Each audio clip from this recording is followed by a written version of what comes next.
우리 빌립보서 4장 13절 말씀 다 같이 함께 한번 읽어볼까요? 빌립보서 4장 13절입니다. 우리 함께 한 목소리로 읽겠습니다. 내게 능력 주시는 자 안에서 내가 모든 것을 할 수 있느니라. 아멘. 내게 능력 주시는 자 안에서 내가 모든 것을 할 수 있느니라. 아마도 우리 많은 성도님들이 잘 알고 계시는 성경 구절이고, 또 어쩌면 암송하고 외우는 구절일 수도 있고, 내가 성경에서 제일 좋아하는 구절이다 라고 말씀하실 수도 있습니다. 많은 그리스도인들에게 위로가 되는, 그리고 가장 사랑받는 성경 구절 중 하나가 아닐까 싶습니다.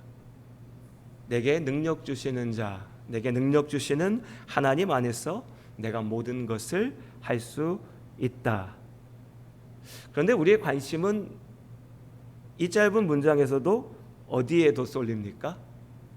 내게 능력 주시는 분보다는 내가 모든 것을 할 수 있다에 더 초점을 맞추게 됩니다. 내가 할 수 있다.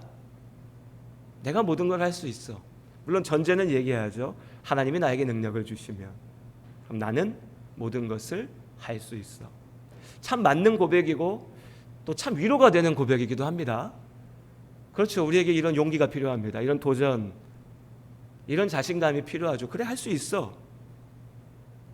우울해하고 괴로워하고 스스로를 자꾸 비하하고 무시하는 그런 마음에 괴로워할 때, 아 그래, 내가 할 수 있어, 나는 할 수 있어 라고 하는 외침이 필요할 수 있습니다. 그런데 우리의 관심이, 우리의 초점이 자꾸 할 수 있어 라고 하는 것에만 가면 이 말씀이, 성경의 말씀이 마치 7, 80년대 새마을 운동의 구호처럼 들리기도 합니다. 새마을 운동의 기독교식 버전처럼 느껴져요. 할 수 있다, 하면 된다, 해보자. 찬양도 있죠. 할 수 있다 하시니는. 예, 하나님께서 할 수 있다 하셨습니다. 맞습니다. 그런데 그 후렴 가사 기억나십니까? 믿음만이 능력이라 하시네. 틀린 말 아니거든요. 그런데 가끔 보면 이 고백을 온전하게 외치고 있는 건가? 무엇을 향한 믿음일까? 믿음이 능력이라고 하셨는데 뭘 믿으면서 믿는다고 얘기하는 걸까? 그냥 마냥 내가 잘 될 거라는 믿음? 내가 할 수 있을 거라는 믿음? 나는 된다라는 믿음? 이걸 좀 더 세련되게 말하면 어떻게 됩니까? 긍정의 힘이죠. 자신감, 긍정의 힘. 다시 말씀드리지만 힘겨운 상황에서 이런 위로와 도전과 격려의 말은 필요합니다.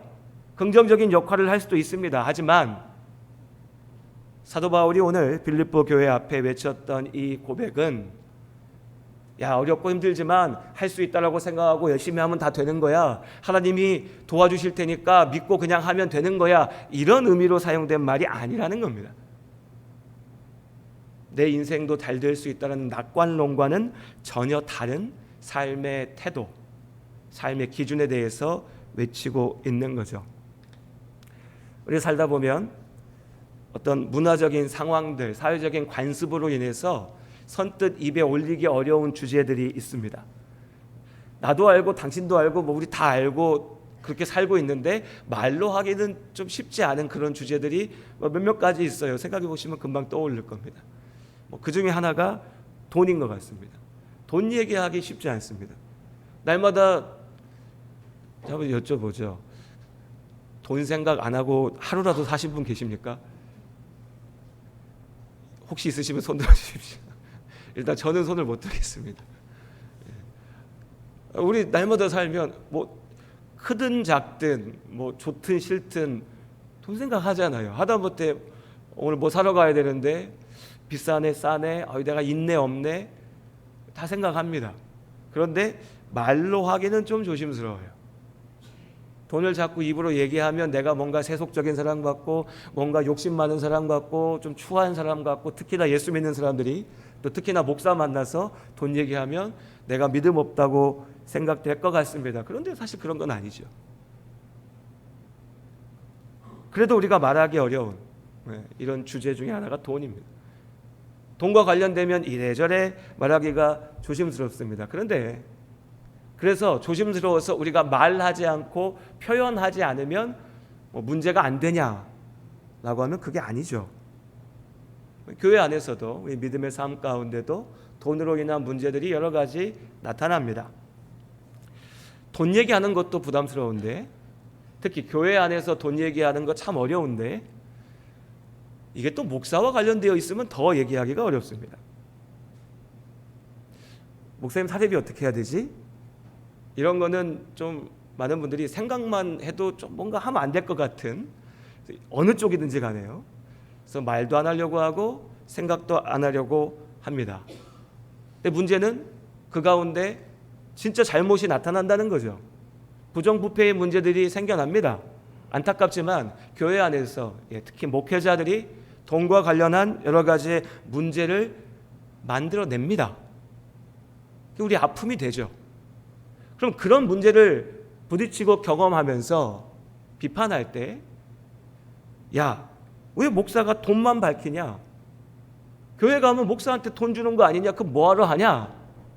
라고 하는 소리를 듣고, 분명히 예수님을 믿는 그리스도인들 가운데, 믿음이 없어서가 아닙니다, 신실한 그리스도인들 가운데 상처받고 아파하고 어렵다 보니, 그런데 성경에 보니까 사도 바울은 복음을 전하러 다닐 때에 자비량으로 사역을 했다라고 하는데, 왜 우리 교회에서 목사님은 교회에서 사례비 받고 교회에서 뭔가를 챙기고 받고 하냐? 그래서 문제가 생기는 거 아니냐? 그러면 성경의 원칙이 뭐냐? 바울처럼 하자. 목회자가 교회에서 뭔가 받으려고 하지 말고 주지도 말고 그냥 자기가 일하면서 사역하자라고 주장하고 말하는 분들이 계십니다. 자비량 사역 이렇게 얘기하죠. 이것도 한자어라서 말이 좀 어려운데 그냥 쉽게 얘기하면, 우리도 다 일해서 내가 번 거 갖고 교회 와서 열심히 살아가고 있으니까 목사님도 주중에 일하시고 주일날 와서 설교하시고 이렇게 같이 합시다 라고 하는 겁니다. 그리고 그렇게 얘기할 때 모델이 누구냐 라고 하면 바울이라는 거죠. 바울. 그리고 실제로 그랬습니다. 사도행전의 말씀에 보면 사도 바울은 복음을 전하기 위하여서 여러 곳을 다니면서 말씀을 전할 때에, 다들 잘 아시죠? 바울이 할 수 있는 기술이 있었는데 그게 뭐냐면 텐트를 만드는 거였습니다. 천막을 만들 줄 아는 기술을 가지고 있었어요. 요즘으로 치면 건축 관련한 기술을 갖고 있었던 거죠. 바울이 어디 가서 복음을 전하자가 먹고 살아야 하잖아요. 그러니까 내가 일을 하는 겁니다. 건설 현장에 가서 일을 하는 거예요. 그래서 돈을 얻으면 그걸로 생활비로 쓰면서 다니면서 복음을 전했던 거죠. 바울은 그렇게 했습니다. 맞습니다.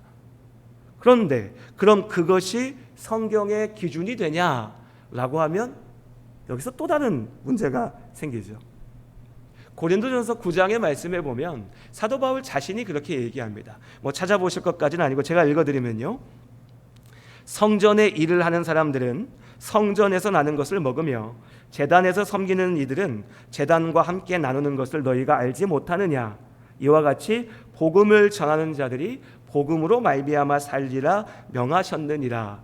사도 바울이 고린도전서 9장에서 전하는 말씀입니다. 복음을 전하는 자들이 복음으로 말미암아 살리라. 이게 또 은혜롭게 받으셔서 그럼 복음을 전하면 복음만 전해도 내 배가 부르니까 살 수 있어, 이런 뜻이 아닙니다. 예수님께서 제자들을 보내시면서 너희가 아무것도 갖지 말고 나아가서 복음을 전해라. 그럼 그 자리에서 말씀을 듣는 이들 가운데 너희에게 먹을 것을 주고 너희가 쓸 것을 주면 그걸 가지고 먹고 쓰면서 너희는 나아가서 복음을 전하라고 하셨던 마태복음의 말씀을 인용해서 바울이 이야기한 겁니다. 복음을 전하는 자들이 복음으로 말미암아 사는 것이 마땅하다. 그것이 권리라고까지 얘기합니다. 그런데 바울은 그렇게 얘기하면서, 그런데 나는 이 권리를 사용하지 않을 거야. 나는 당신들로부터 뭔가 받지 않을 거야. 필요 없어 라고 얘기하는 거죠. 그럼 어떻습니까? 어찌해야 됩니까? 사도 바울이 그렇게 했으니까 우리도 그렇게 해야 되는 건가? 목회자들이 교회에서 아무것도 받지 않아야 되는 건가? 그런데 예수님은 또 나아가서 믿음의 공동체가 믿음의 일에 전념하는 사람들을 도우라고 하셨는데 그럼 그 말씀은 어떻게 되는 거지? 그럼 바울은 지금 예수님의 말씀 가운데 도전하고 있는 건가? 충돌이 생기는 것처럼 보이죠. 그런데 오늘 4장 15절의 말씀에 보면 사도 바울이 뭐라 얘기합니까? 우리 15절 함께 읽어볼까요? 빌립보서 4장 15절 말씀 함께 한 목소리로 읽겠습니다. 빌립보 사람들아 너희도 알거니와 복음의 시초에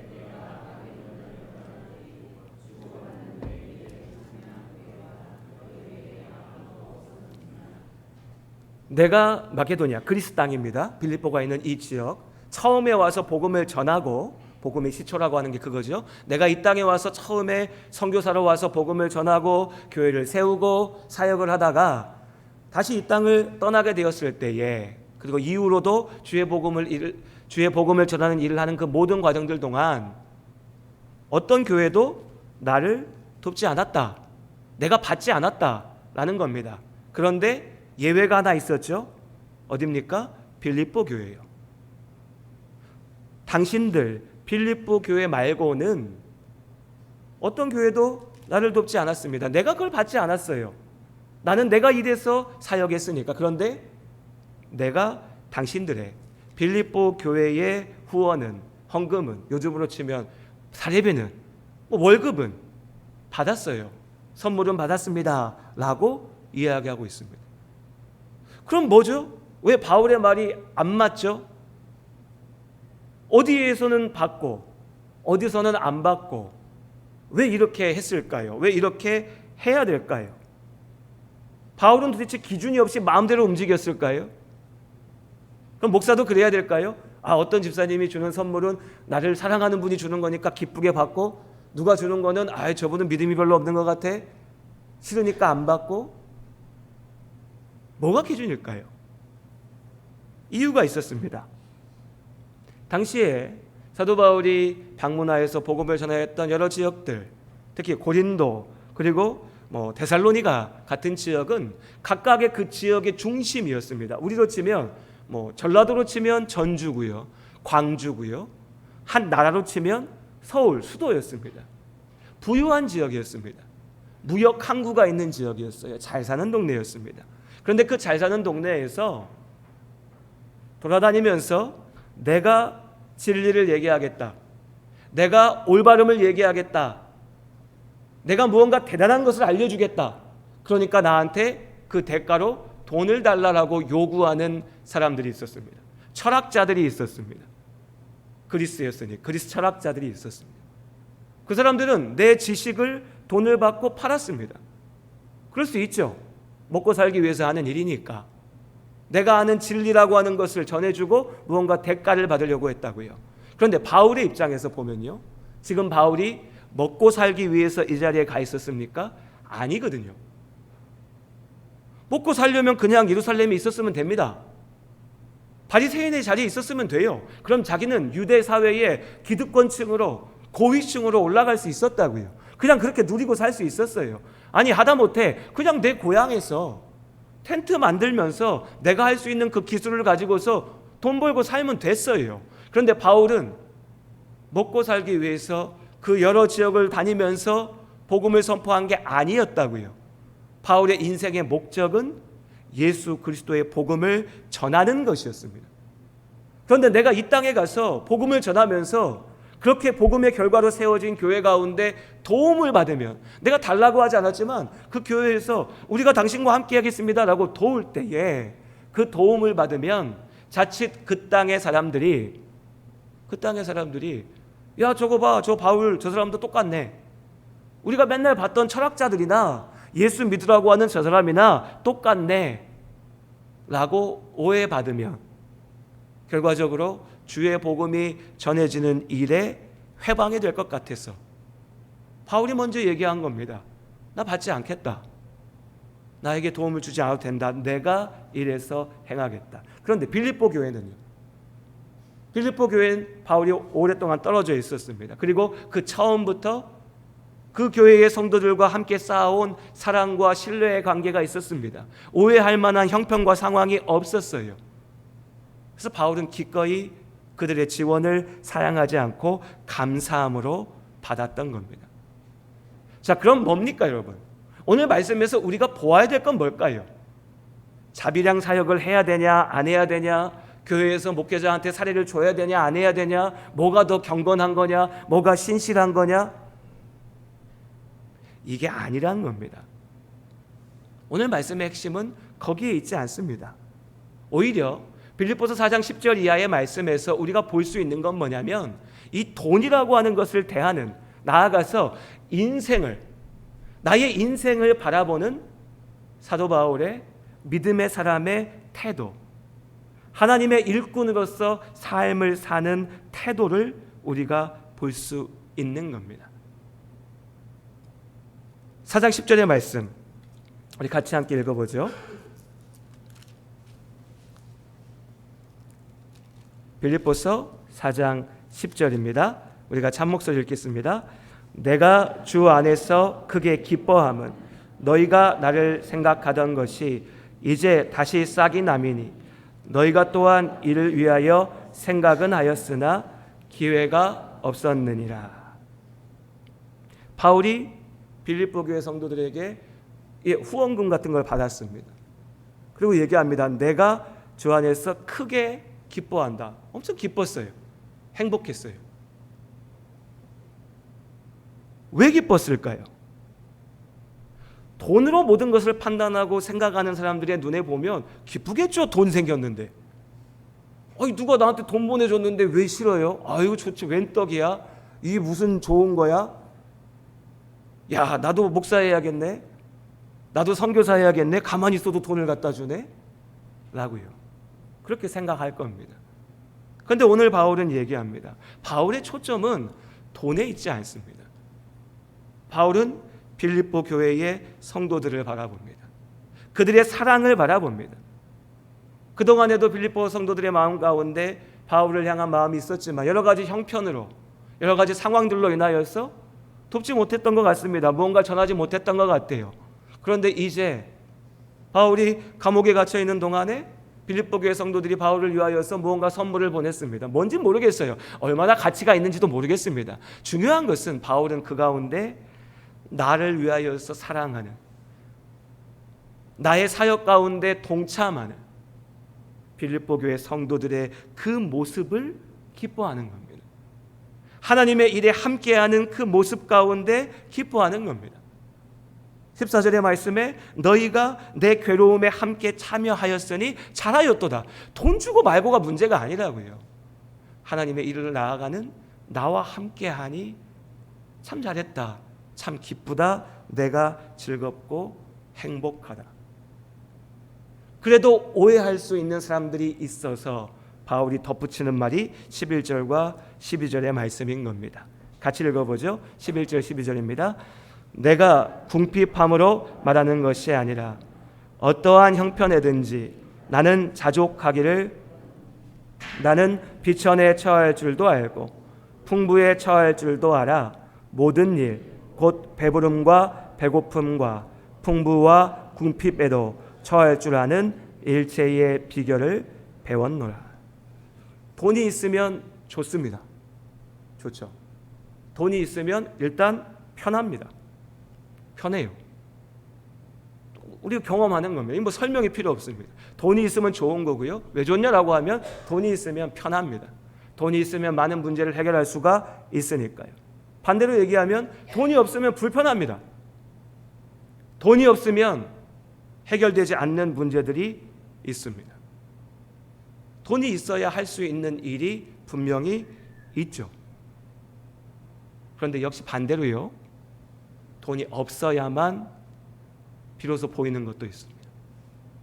돈이 없어야 할 수 있는 일도 있습니다. 그래서 오늘 바울은 얘기합니다.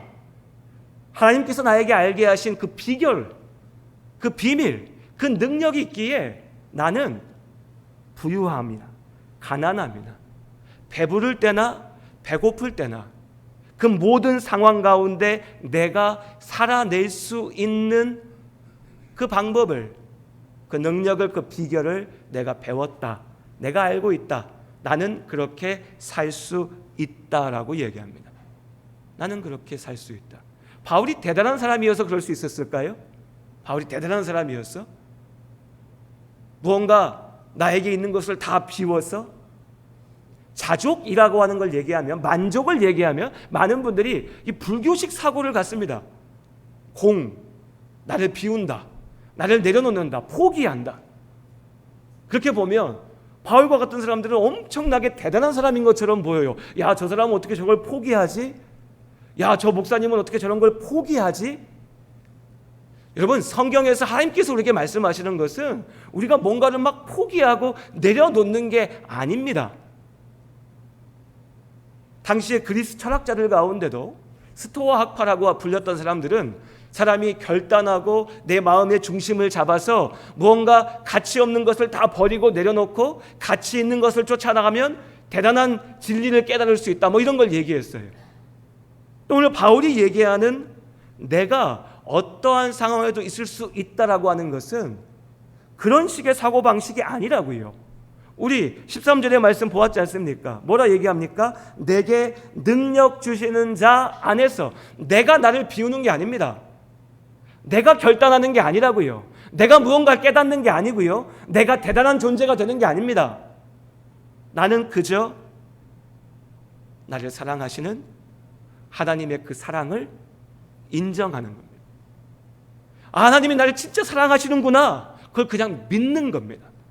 그 믿음으로 나아갈 때, 그 하나님을 향한 확신으로 내가 나아갈 때, 그 믿음 안에서, 그 능력 안에서 나는 이렇게 사라지는 겁니다. 뭔가 비우는 게 아니라고요. 내가 대단해지는 게 아닙니다. 내게 능력 주시는 자 안에서 내가 할 수 있습니다. 그러니 여러분, 믿음의 훌륭한 삶을 보면서 야, 저 사람이 대단해서, 저 사람이 은혜로워서, 저 사람이 믿음이 대단해서 한다라고 착각하지 마십시오. 저 선교사님은 선교사니까 모든 걸 포기하고 저기 가서 저렇게 헌신하지, 나는 그냥 교회 집사니까 저렇게까지는 포기하지 않아도 되지? 아니라고요. 하나님은 결코 그렇게 말씀하지 않으셨는데 왜 우리가 선을 그어놓고 우리끼리 그렇게 생각합니까? 우리에게 말씀하셨습니다. 너희의 십자가를 지고 나를 따르라고. 우리에게 또한 말씀하십니다. 너에게 능력 주시는 자 안에서 모든 것을 할 수 있다고. 내가 하는 것이 아니라 하나님께서 나를 통하여 하시는 줄로 믿습니다. 하나님께서 나를 채우십니다. 하나님께서 나를 움직이십니다. 또한 우리가 이 말씀에서 이 모든 것에 대하여서 오해하면 안 됩니다. 모든 것을 할 수 있다라고 얘기하니까 우리는 뭘 생각합니까? 모든 것을 할 수 있어? 나도 대통령 될 수 있겠네.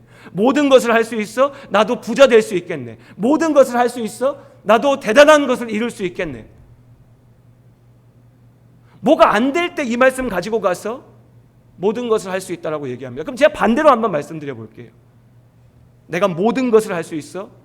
내가 재산이 100억인데 나는 그 모든 것을 가난한 이들을 위하여서 헌신하고 내려놓고 하나님의 일을 이루는, 주의 복음을 전하는 선교사가 되어서 나아갈 거야. 할 수 있습니까? 없습니까? 할 수 있습니까? 없습니까? 내가 모든 것을 할 수 있네? 내가 나이가 들어서 몸이 쇠하여서 아프고 움직이는 것도 힘들지만 내가 할 수 있으니까 나는 다시 오늘도 나아가서 사람들을 만나고 그들 가운데 예수 그리스도의 복음을 전할 수 있겠네. 내가 모든 것을 할 수 있네. 내가 노래를 잘 못 부르지만 예배 가운데 나와서 내가 그래도 소리 높여서 하나님을 찬양할 수 있겠네. 내가 모든 것을 할 수 있네. 내 인생에 소중한 사람들이 나를 떠나갔지만 그래서 내 인생이 가치 없는 것이 아니라 내가 또 다른 하나님께서 함께하게 하신 소중한 사람들을 만들어낼 수 있겠구나. 왜 이 모든 것이라고 하는 것을 내 욕망으로 바라봅니까? 오늘 바울은 분명히 얘기합니다. 내가 부유하거나 가난하거나 배부르거나 배고프거나.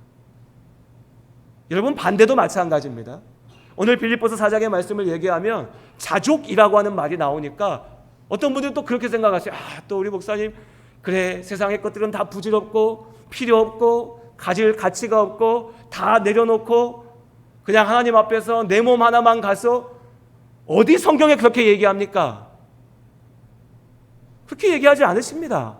하나님은요, 예수 믿기에 우리가 가질 수도 있는 겁니다. 우리가 세상의 기준으로도 성공할 수 있다고요. 우리가 엄청난 부자가 될 수도 있습니다. 모든 것을 할 수 있으니 우리가 세상이 부러워하는 지혜를 가진 존재가 될 수도 있죠. 맞습니다. 중요한 것은요, 그 모든 것들의 이유이고 모든 것들의 목적입니다. 이유를 우리가 이미 보았습니다. 우린 모든 걸 할 수 있습니다. 우리에게 능력 주시는 하나님 안에서. 그리고 우리는 그 모든 것을 하나님의 영광을 위하여서 사용합니다. 이것이 바울이 사는 방법이었습니다. 이것이 그리스도인의 삶의 태도여야 됩니다. 다시 한번 말씀에 힘입어서 우리 성도님들께 선포합니다. 우리에게 능력 주시는 하나님 안에서 우리가 모든 것을 할 수 있음을 믿습니다. 그 모든 것들을 이루시길 바랍니다. 그런데 그 모든 것들은 내 욕망의 것이 아니고, 내 욕망을 위해서 사용하는 것이 아니고요, 하나님의 영광 안에서 나에게 주시는 것들. 지금 내가 배부른 자리에 있을 수 있습니다. 좋습니다. 하나님 나에게 주신 축복입니다. 그것을 하나님의 영광을 위해서 사용하십시오. 내가 지금 배고플 수 있습니다. 갖지 못해서 괴롭고 힘들 수 있습니다. 그 상황 속에서도 하나님은 나를 사용하십니다. 내가 그 삶을 살 수 있습니다. 세상 사람들은 내가 저 상황이면 어떻게 살아? 야, 저렇게 괴로운데 어떻게 살아? 저렇게 병들었는데 어떻게 살아? 죽는 게 낫지, 죽어야지 라고 말하면서 절로 포기하지만요, 우리는 할 수 있다고요. 내게 능력 주시는 자 안에서 내가 할 수 있다. 그 하나님의 일하심 가운데 축복의 통로로 나아가시기를 주의 이름으로 권면드립니다. 그럼 바울은 나는 가난해도 되고 부유해도 되고 줘도 되고 안 줘도 되고 하나님이 나에게 채워주실 거고, 나는 그 모든 거 하나님 영광을 위해서 쓸 테니까 나에게 선물을 보내준 빌립보 교회 성도들, 당신들 마음은 알겠는데 나는 당신들한테 별로 안 고마워, 이랬을까요? 답이 있습니다.